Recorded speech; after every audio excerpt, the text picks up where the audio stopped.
জুবিন গার্গ আসামের ছেলে। ছোটবেলা থেকেই গান ভালোবাসতেন। স্কুলে কলেজে গান গেয়ে সবাইকে মুগ্ধ করতেন।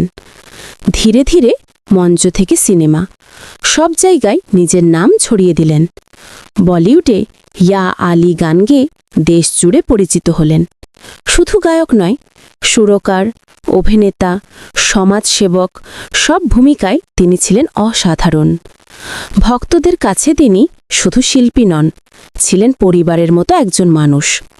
2025 সালের সেপ্টেম্বর সিঙ্গাপুরে গিয়েছিলেন উত্তর পূর্ব ভারত উৎসবে অংশ নিতে। কনসার্ট শেষে বললেন, চলো একটু সাঁতার কাটি। প্রথমবার পানিতে নেমে হাসলেন, আনন্দ করলেন, কিন্তু দ্বিতীয়বার নামতেই শরীর কেঁপে উঠল। হঠাৎ অচেতন হয়ে গেলেন। সবাই দৌড়ে এলো, হাসপাতালে নিয়ে গেল। সিঙ্গাপুর জেনারেল হাসপাতালে ডাক্তাররা প্রাণপণ চেষ্টা করলেন, কিন্তু শেষ পর্যন্ত আর বাঁচানো গেল না। 19 সেপ্টেম্বর 2025 চলে গেলেন জুবিনদা। খবর ছড়িয়ে পড়তেই আসামি শোক নেমে এলো। মানুষ কাঁদল, মোমবাতি জ্বালালো। সবাই বলল, জুবিনদা নেই, কিন্তু তার গান থাকবে আমাদের সঙ্গে। বিদায় জুবিন গার্গ, আপনার কণ্ঠ চিরদিন বেঁচে থাকবে।